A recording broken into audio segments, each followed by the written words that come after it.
Swayam Prabha. Digital India. Educated India.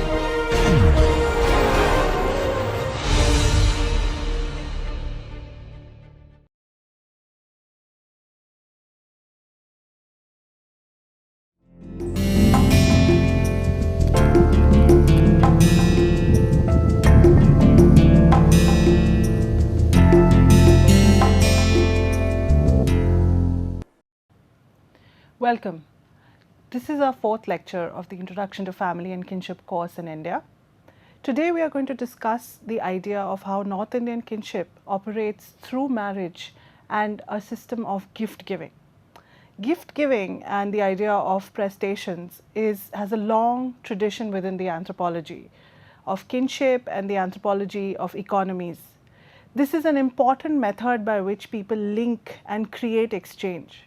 As discussed in our first lecture, the study of Levi-Strauss' idea of kinship is not only based on the difference between nature and culture or the coming together of nature and culture, but through the idea of how exchange works. Exchange in its very basic form involves not only the exchange of goods and services, but as Levi-Strauss discussed, the exchange of women itself. So cross-cousin marriage is a form of exchange that occurs between two brothers. We have been discussing over 3 lectures now how important marriage is to the whole idea of kinship. Exchange is conceptualized as a form of marriage. However, for the purposes of what we do today, North Indian kinship, or what Iravati Karve called Indo-Aryan kinship, is also based on this very important idea of gift giving. Now, exchange is also linked to the giving of gifts and the return of gifts. If you know a simple idea of gift giving, when you give a gift, you incur obligation on the person you're giving the gift to. It's an obligatory relationship. When you take a gift, you must return it. However, this gift giving relationship works in different modes in different societies. You may give a gift and refuse to return it, you may take a gift but refuse to return it, or you may give a gift and never get a return. That happens too. But ideally, a gift giving relationship comes with its own set of rules and obligations. This is important to understand how kinship works, because kinship too is based on an idea of gift giving. We will go into it in detail as we go along in this lecture, but for the purposes of beginning this lecture, I would like to recall the last lecture and our focus on blood and symbolism. If you recall, we discussed Schneider's notion of how symbolic ideas of kinship help us to understand cultures better. Within such an idea, blood works very importantly. We understood and talked about Rokto in Bengali kinship and Utampa and Uyir in Tamil kinship. For today's lecture, we begin and continue with this idea of blood within North Indian kinship to build a bridge to the idea of how gift giving comes through. You will understand as we go along. Within North Indian kinship, one of the earliest studies to be undertaken was that by Paul Hirschman of Punjabi kinship. Paul Hirschman studies Punjabi kinship especially from the vantage point of how procreation works within it. Unlike other cultural analysis where procreative ideologies are very important, as we saw in the case of Bengali kinship where Ostor and Frazzetti talk about the seed and the earth, and in case of Tamil kinship where Stephen Barnett talks about the Utampa and Uyir, in case of Punjabi kinship, Paul Hirschman is very clear about the importance of procreative ideologies. He sees procreative ideologies as having a very minimal importance. The importance instead is based on how procreative ideologies are understood and imagined through the idea of superstition. So conception within Punjabi kinship is not as detailed or as imagined as it is in Bengali kinship. This is particular because this means, according to Hirschman, that Punjabi kinship encourages and gives importance to both the mother and the father's contribution to conception. Unlike in the seed and earth ideology where we know that the father's contribution to the child is much more important than that of the mother's. In case of Punjabi kinship, interestingly, both mother and father have equal contributions to make, both in the act of the conception and in the birth of the child. However, what is important for Paul Hirschman is how superstitious ideas work through these conception ideologies when there is none.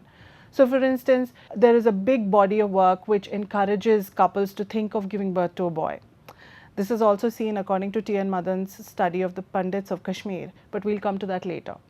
So for instance, copulation on the right side leads to the birth of a girl, and on the left side leads to the birth of a boy. These are folk notions and superstitions which are nonetheless very important in how a culture constructs its idea of passing blood and identity. Also within Punjabi kinship, the idea that the post-conception, the first face that the mother sees determines the health and the makeup of the child is very important. Ideally, the first face you see is that of your husband, but it might also be of your mother-in-law in a joint household. That makes up how the child will be born. These are again very interesting ideas through which culture navigates its own sense of progeny and descent. Hirschman's study of Punjabi kinship in that sense brings forth an idea of a more egalitarian system. However, it's not as egalitarian as it seems, as we know that sons continue to be privileged within Punjabi society and kinship. What is of importance is how the biological and the social are navigated in North India. Here, no one better than Veena Das constructs a much more nuanced theoretical notion of how Punjabis and North Indians think of their kin ties. In Veena Das's seminal piece called Masks and Faces, she looks at how the biological domain of kinship and the social domain of kinship interact. For her, it's very important to understand that North Indian and Punjabi kinship try to bring together a symbiosis between the idea of nature and culture. Yes, we are back to the idea of nature and culture as Levi-Strauss discusses. Because we are constantly mediating with the idea of nature through cultural and social categories, we can never really do away with these categories within the study of kinship. How does Veena Das understand and develop this notion? She suggests that the social construction of the natural tie is essential in the way it is hierarchized. So for instance, the natural tie is of two types. One that you share with your mother through the act of conception and breastfeeding and nurturance. And the second is the one that you share with your wife through sexual procreation. Please remember that till now our focus is the ego who's always male. This is important also because we are focusing on patrilineal and patriarchal societies where descent and identity is through men, where even though women are very, very important to the continuance of the descent line. As we go further into the study of kinship, we'll understand how gender enters into the focus and how gender brings together its own nuance. But for the purpose of this particular lecture, we continue to think of the ego as male. Back to Veena Das. The ego as male, therefore, considers and looks at two natural relationships which are very, very important. As I said, one with the mother and one with the wife. Both are important and both are in conflict. The son must give allegiance to both, because while the mother has brought the son into this world, the wife helps the son have a child and adds to membership of the descent group. To moderate these two natural categories, the importance of the social category becomes even more important. Therefore, the social category must hierarchize between the relationship shared with the mother and the relationship shared with the daughter-in-law or the wife. Now, this is important in the sense that the relationship that the ego shares with the mother is most important for the biradari, or what is known as the larger extended family. The extended family or the joint family in India gives predominance and importance to the tie that the mother and the child share, because that is the tie that links the child to the larger family. The construction of the tie with the wife is always laced with a sense of rebellion and danger. The sexual tie that you have with your wife can be a threat to the larger patrilineal descent group. Why? It may lead to fission. We all know that partition in joint households is necessitated by sons breaking away from the joint household. Many people usually blame the daughter-in-law for such a breakup. The daughter-in-law instigates the husband to break up from the larger family tie. This is also important considering what we've been talking about till now, that the patrilineal group depends on the coming in of wives from other households. Even though they may bring in the young girl who becomes part of the household of the husband, her relationship to her husband's kin is always fraught and conflicted. This is because the tie of marriage within Hindu society depends on the breakaway of the girl from her natal kin.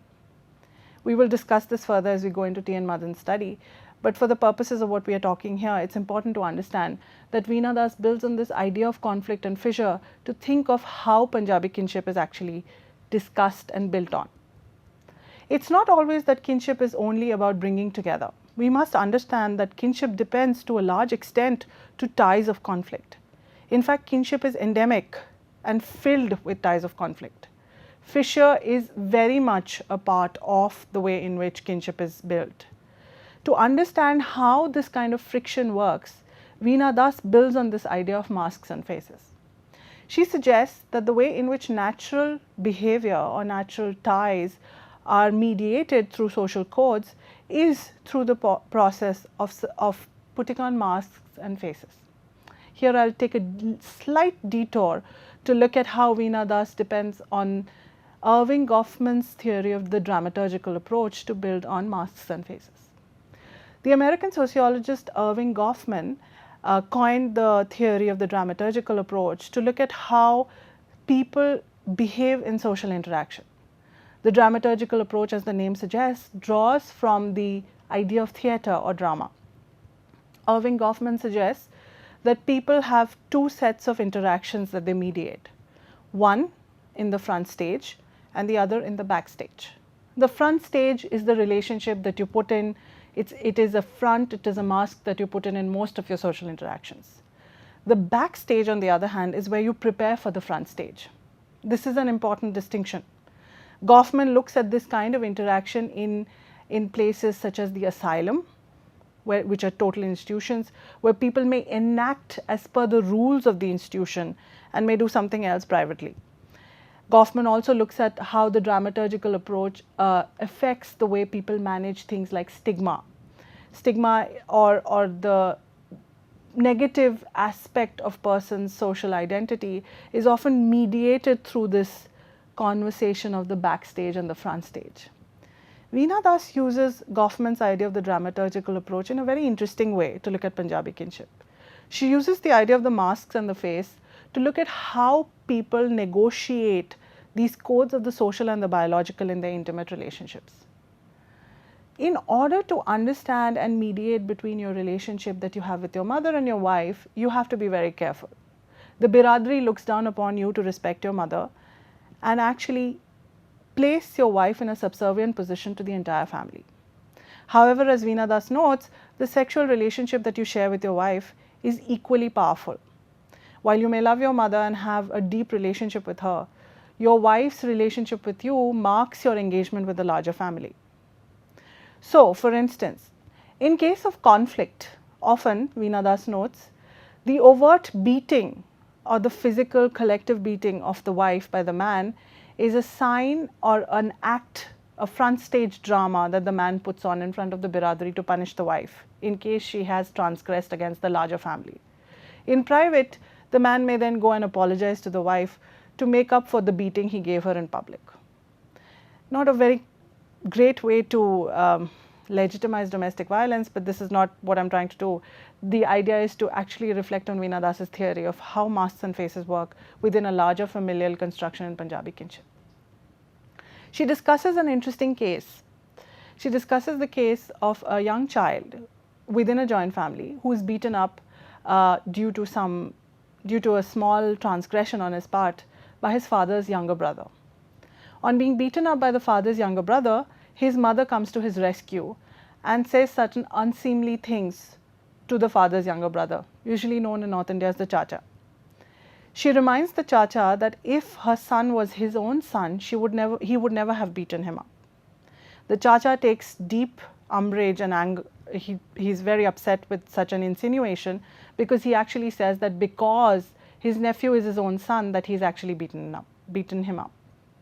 This is an interesting conflict that blows up to the larger household, where the mother-in-law enters and finds her daughter-in-law making unnecessary insinuations against her younger son. When finally the man or the ego enters the home to find his wife, son, mother-in-law and younger brother in conflict, he has to take an important decision of constructing masks and faces. While secretly agreeing with his wife on having said what she said to the younger brother, he must put on a face for the larger group to quell their fear that he might secede from the family with his wife. So as I mentioned earlier, he beats his wife in front of the whole family to show his allegiance to the larger group, the biradri.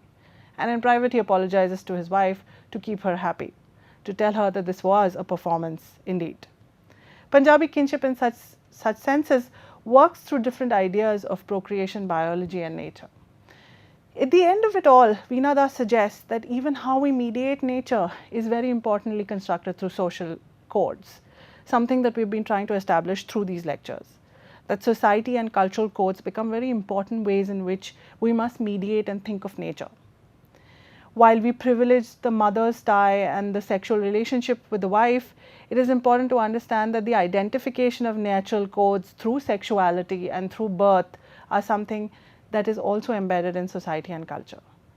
Punjabi kinship in that sense comes alive in its nuance of conflict and dissonance. Veena Das has also studied how kinship itself is a very fraught territory. In extending her study of Punjabi kinship, she looks at how national honor and codes are fought through the idea of kinship as well. Her study on national kinship looks at the ways in which post-partition the exchange of women across borders of Pakistan and India meant a larger conversation on kinship and nationhood. That kinship is not only restricted to our intimate domains and families becomes even more important in how we mediate ideas of biology and culture. In her analysis of partition documents which dealt with the exchange of women from Pakistan and India, Veena Das finds both countries mediating the exchange through identities given to women as wives and mothers and daughters. It is not about the woman who has left or been abducted, but about her identity within a familial setup that becomes the most predominant node of her exchange. So even though a woman who has been abducted across the border now has a family there, she must be brought back and wrenched back to the same household in her natal country, whether it's India or Pakistan. This involved a lot of emotional distress and violence, but the idea of it was that all reproductive women must be brought back to the fold from where they must be married into effectively proper social families, from where good progeny can be produced. This is essential to how we think of nature. Progeny, reproduction and familial codes make up for how we construct our idea of biology again and again. As we go further into the idea of kinship and family in India, we'll understand that biology forms the undercurrent to what we think of regarding the family. However, it's not biology in its seamlessness, but the way culture and society brings up biology. Before we move on to the idea of gift giving, I would like to look at how biology again becomes an important way in which in another North Indian community, the Pandits of Kashmir, conception and procreation is again marked through these navigations with biology. Sociologist T. N. Madan, in his seminal study of the Pandits of Kashmir, looks at how procreation is primarily marked by the desire for a son. This is important in looking at how the Kashmiri Pandit family depends on the son to take the line forward. It's again a patrilineage, and the desire for a son is what procreation is meant towards. Here, adoption has a different place. So in case a couple is unable to have a child or do not have a son, adoption is one way out to continue the lineage line. But adoption can only be done through particularly marked strands or relationships. You cannot just adopt any other child.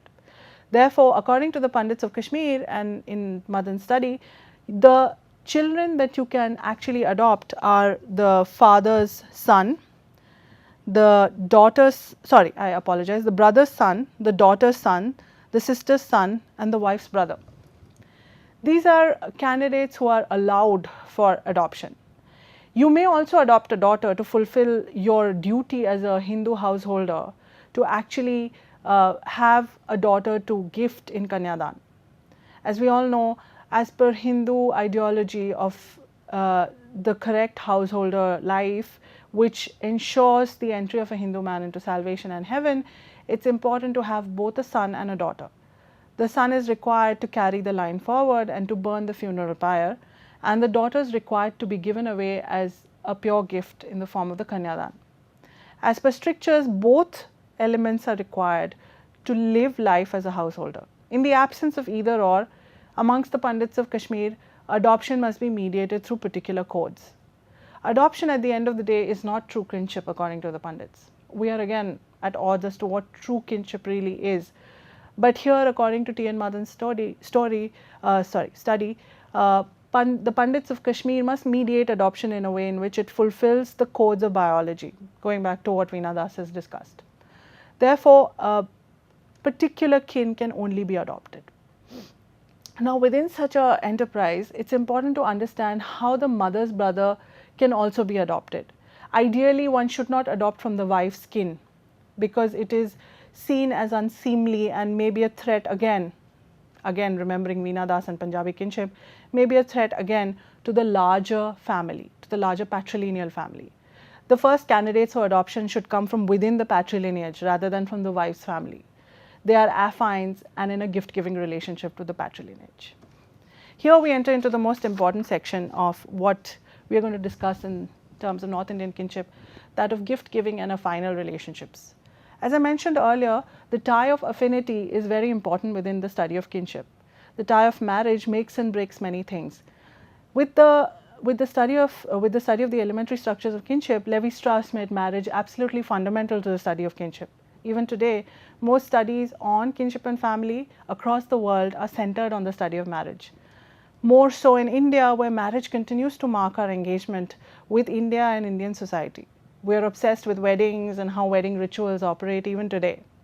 Current and contemporary studies in India actually look at the way in which wedding rituals come to mark contemporary social changes. However, for the purpose of this lecture, I have to insist on the idea that North Indian kinship is very much dependent on the idea of gift giving and prestations. Gift giving, as I was mentioning earlier, is a seminal part of North Indian kinship. This is primarily because of the asymmetrical relationship that wife givers and wife takers share. As mentioned earlier in the first lecture, wife givers and wife takers in the North Indian kinship system are unequal. They are not in a relationship that breeds egalitarianism. The wife giver is always inferior to the wife taker, and the wife taker actually is a patron of the wife giver. Even though the gift of the virgin and all other gifts flow from the wife giver to the wife taker, it is in a relationship of inferiority and superiority. Thus, we must understand how this relationship of wife giving and wife taking marks our understanding of North Indian kinship. T. N. Madan begins with the study of the Kashmiri Pandit and refers to three groups of relationship that are important for the ego. The first is that of the agnatic kin, the second of the non-agnatic kin, and the third of affinity. Agnatic kin are those who are linked by blood and in the same descent group. The non-agnatic kin are the relationships shared through in-marrying wives, who, as we will see, become very, very important to the study of Kashmiri Pandits. And the third is the tie of affinity, which you share with those you give wives to and take wives from. Amongst the Kashmiri Pandits, the women are first and foremost to be identified as wives. Nowhere else within cultural understanding in India is the woman only the wife. The woman is also the mother, the woman is also the sister, the woman is also the daughter. Within Indian culture, the woman is first and foremost the mother. Her status as the mother and her identity as the mother is the most important. Amongst Kashmiri Pandits, interestingly, the woman is first and foremost the wife. She is the wife first and the mother, daughter, sister later. This is interesting because it establishes the idea of exchange between two families. Someone has given the woman as a wife and someone has taken her as a wife. In understanding how she is predominant as the wife, we must look at how the Kashmiri Pandit family is broken up.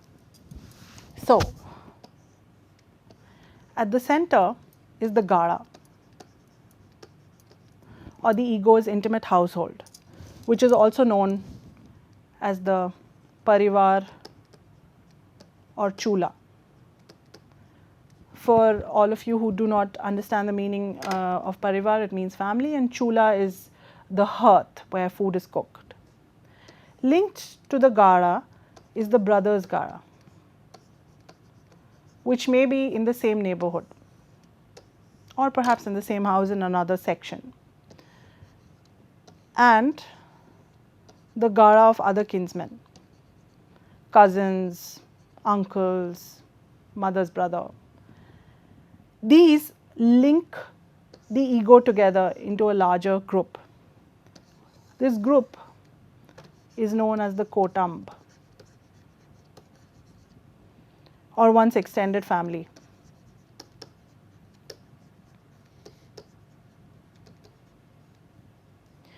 The kotamb, interestingly, has two divisions. There is the sakula or the zamati, and the amati. The zamati refers to all those who belong to the same lineage as yourself as the ego. The amati refers to all those who have married into your lineage. So the best example of this are in-marrying wives, such as the daughter-in-law and the mother. Interestingly, for the ego, who forms the basis of the gara, and again the male ego, his mother at most times is the zamati. The mother heads the household, is part of the household, and therefore is the zamati for the ego. But in relation to the kotamb, she might often become the amati, or the in-marrying wife.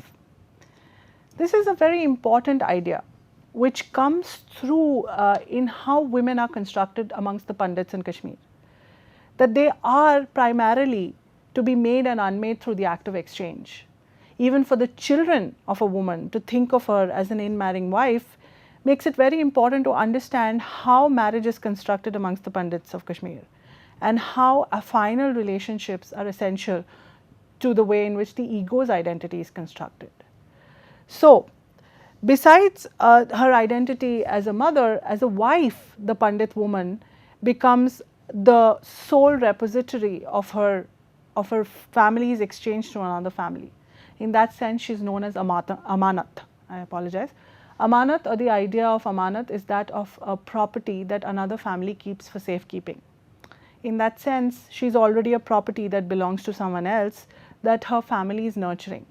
In North India, the woman as amanat is a very common idea. As you know, in other parts of North India, women are known as paraya dhan, something I mentioned earlier in lecture 2. Paraya dhan also carries with it the idea that a woman belongs to someone else but is in her natal family, or in the family where she was born, only for a short period of time to be nurtured and finally given away. Such an idea is now being strongly contested in society for being both sexist and problematic for women's rights. But we'll come to that later. For the time being, such a structural idea carries with the notion that as a wife, the Pandit Kashmiri woman can leave her gara, her father's family, and go and join her father's gara. The moment she gets married, her father's gara is closed to her. She cannot go back. It does not belong to her, and she does not belong to it. Instead, she goes to her husband's family, which is known as Varyu. Here, she slowly socializes into turning her husband's family household into her own gara. So, the transference of household and household identity happens through the act of marriage. The other significant study to see how a woman transforms more easily than a man in North Indian kinship is that by R.S. Khare on the transformations that women undergo from being Kanya to Mata, from a virginal woman to that of motherhood.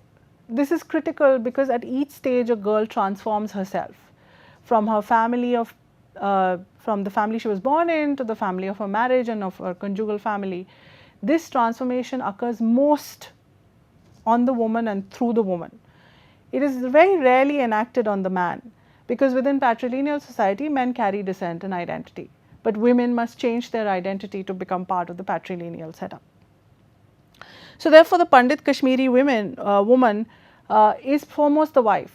Her identity as grandmother, mother, sister, daughter comes after her identity as a wife. We see that in the conceptualization of how the ego ultimately thinks of the mother as amati and not as zamati.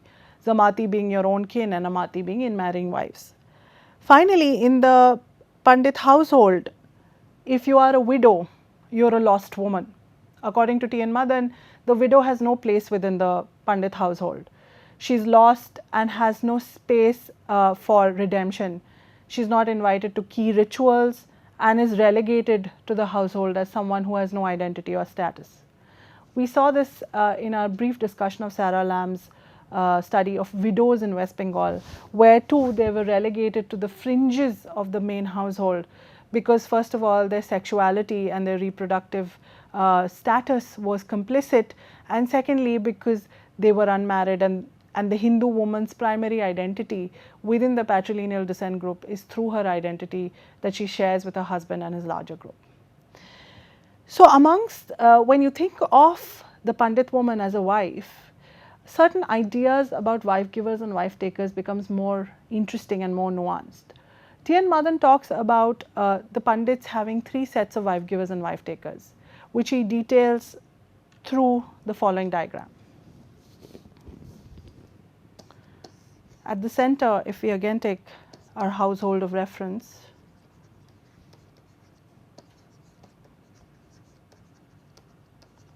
that belongs to the ego. The household of reference has 2 sets of relationships.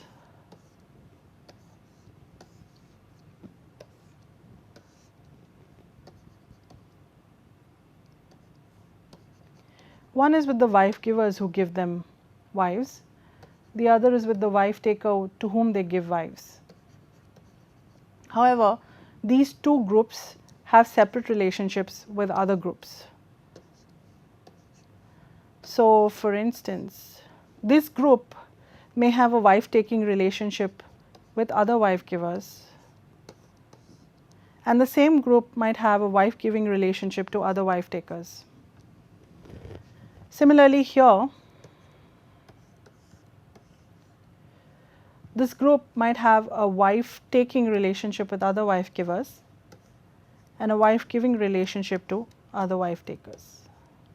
This basically means that this whole setup doesn't exist in a vacuum. The ego's family operates through other groups which are linked to each other in this giving and taking relationship. You may also give and take from the same family, unheard of but possible, but by and large you continue in an asymmetrical fashion.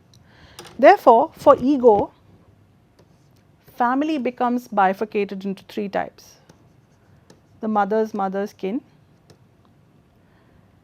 the mother's brother's wife's kin who are not family, and the affines who are mother, sister's husband and children. Let us think about this further. For the ego, his family through the mother's kin becomes very important when we look at rituals and rites of passage. We look at that as we go along. The mother's brother's wife kin is another family, but not someone you're related to, primarily because your family has already taken a wife from your mother's brother. Your mother has come from your mother's brother's family, and you are in a wife taking relationship with your mother's brother's family, and the wife's family, which is in a relationship of wife giving to the mother's brother. So if this is the mother's brother's, if they are giving your wife, which is your mother, then this is your mother's brother's wife's family, and they cannot be kin with you because they are in a relationship of wife giving and you are in a relationship of wife taking. It's an unequal relationship again. The twain shall not meet. However, the mother, sister, husband and children are family but known as ashnav or affines, because with the mother, sister's, husband's family there is a relationship of gift taking that you share with that you have with your mother's brother's family. That makes you affines again, because the mother, sister's, husband family has also taken women. If you understand this convoluted idea, we'll go further to understand how it works. This notion of wife giving and wife taking therefore works in a way in which you as an affine are linked to other wife takers and other wife givers. So your mother's brother family as a family that gives women links you with other groups who have also taken wives from your mother's brother. Therefore, your mother's sister's husband family and you are at the same level of a final relationship. You have taken women from the same group. However, your mother's brother's wife's family is not equal to you, and you cannot call them kin either through affinity or through the ties of blood, because they have given women to your mother's brother, which is an asymmetrical relationship. You have not given women to your mother's brother's family, you have taken from them. So therefore, the relationship does not exist. However, most importantly, your mother's family is your closest kin, because your mother's family gave a woman to your mother's brother's family, just like your mother's brother gave a woman to you. But they are family through the linkages of blood as well. It's a complicated idea, but that works through the idea of giving and taking. Giving and taking, as I said earlier, like gift giving, incurs credit and debit. In Levi-Strauss's notion of exchange, when you take women, you incur credit because you have to give a woman back. When you give away a woman, you incur debit because you must bring that woman back. It's an interesting way in which to think about marriage exchange, but it reminds you of how most of our relationships are also marked by an economics that we cannot run away from.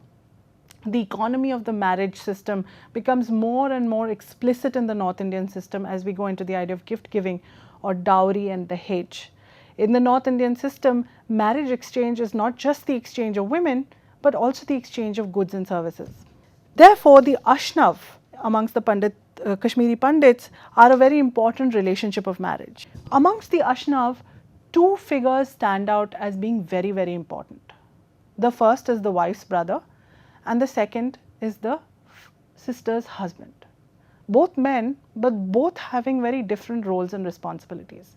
The wife's brother, also known as the mother's brother for the ego, is someone who has a very important role to play in the patrilineage of the ego and his mother. The wife's brother must give gifts at all life cycle rituals. He must be present at life cycle rituals. He must give support and sympathy to the patrilineage, and he is a very, very important part of the family in terms of giving respect. So the wife's brother, interestingly, will always give respect to the sister's husband, and often to the sister's son, even though he is junior than the wife's brother. So the mama, interestingly, will have a very nice, affectionate relationship with the nephew, bhanja, but there will be this subtle layering of respect as well. If you remember, in the first lecture I discussed Radcliffe Brown's joking relationship, where in Africa the mother's brother is also known as the male mother, replicating the relationship that mothers have with their children in a patrilineage. It is in many ways similar to what T.N. Madan talks about amongst the Kashmiri Pandits. The mother's brother is very important to the structure, but must show deference to the patrilineage. He must show deference to his sister's husband and to his sister's children. He must love them unconditionally, but he also must show them respect. This, on the other hand, is completely overturned when we look at the role of the sister's husband. The sister's husband, interestingly, is a different person. He must be given respect as he is a wife taker. He is invited to all life cycle rituals in his wife's family, but as an officiating senior. He does not have to give any gifts, but he must receive gifts. This is again replaying the unequal relationship that wife givers and wife takers have. So while the wife's brother is a wife giver, he must continuously give gifts through the lifetime, whereas a wife taker, because he takes wives, must receive gifts through the lifetime. The sister's husband is treated with great respect and deference, is often consulted in family matters. The sister's husband must be given due respect at all life cycle rituals. This asymmetrical relationship between the wife's brother and the sister's husband seems very unfair when you think about the woman in between, because she remains the node to how these two roles are given structural importance. While the wife's brother is very important, he must continue to offer his services to his sister's family. And while the sister's husband is also important, his importance is relayed in a very different manner. This is important in the way in which gifts are marked out. We want to look at wife giving and wife taking also from the perspective of the gift, and how gifts are considered and thought of in this kind of marriage exchange. Gifts are of different kinds. T.N. Madan talks about marriage gifts, birth ritual gifts, funerary gifts, other gifts. During marriage, he talks about how the girl is the recipient of most gifts. But the girl or the bride may be the recipient of most gifts, which are then relayed back to her husband's family. This is critical because the gifts must flow, as we know, in one direction. So the practice of hypergamy or marrying above your class and caste means that the groom's family becomes the center of great patronage. The dahej or the daan that the girl's family gives is to feed into the superiority of the groom's family. They must not only give gifts one way, but the groom's family must never think of reciprocating the gift exchange. They are not expected to give gifts back, they are expected to receive them. There is no sense of obligation or deference to the gift giver. In fact, there is a sense of entitlement, which explains why dahej or dowry is such a flawed system in itself, which involves inequality and deep exploitation. In a structural sense, the giving of the gift therefore entails the receiver to be a patron. You will never see the groom's side shy away from taking gifts because structurally they are expected to take it. They are expected to take it and not feel apologetic about it. This is different from gift giving as we understand it. You do know that when your friend gives you a gift on a birthday, you have to give it back on his or her birthday. That's just how it works. If you don't give the birthday gift back, your relationship is over. I'm being dramatic, but it is true about the gift giving relationship. You also know that a gift entails many different kinds of obligations. Therefore, in earlier anthropological studies, especially amongst the Trobriand Islanders close to Australia, gift giving was a whole system itself, where certain tribes gave gifts and took gifts over a long period of time to maintain harmony and respect amongst each other. Thus, not giving a gift back is sacrilege. However, if you look at the wife giver, wife taker relationship in North India, not giving a gift back is part of the system. Not only that, marriage rituals are not the end of gift giving. Gift giving continues for the rest of the girl's family's life. One of the reasons which is used to justify the killing of young girls at birth, or what is known as female feticide in India. The kind of expense that the bride's family incurs does not stop at the marriage ritual. Post-marriage, the birth of the first child is something that the grandparents should effectively participate in. The maternal grandparents and the mother's brother must give important gifts at this stage. Just to digress, in Bengali kinship, for instance, the first feeding of the child comes from the mother's brother. In other Indian cultures as well, the role of the wife's family at the first birth ritual is essential, especially if it's a boy, in which case the gifting becomes that much more important. However, this sense of reciprocity does not come from the boy's family. The boy's family may enact gift giving again in relation to their own wife takers, families they marry their daughters into. But as you remember from the matrilateral cross cousin marriage exchange, asymmetry means that wife givers can never be wife takers to each other. That would mean a form of egalitarianism and equality where gifts are given and taken back. Not something that is acceptable within North Indian kinship system, but if you remember, very much acceptable within the Dravidian kinship system. Now, this means that certain kinds of gifts are given and not given. So according to T.N. Madan, women often get a part of their inheritance during the marriage rite. This is also because within the patrilineal system, women or daughters do not inherit property from their fathers. The property is passed down to sons and their co-parceners or brothers. This means that the marriage gift or the dahej becomes a form of stridhan. Madan has of course looked at it in detail in his article, which you can refer to, but the idea of the stridhan has often been used in Indian legal codes to look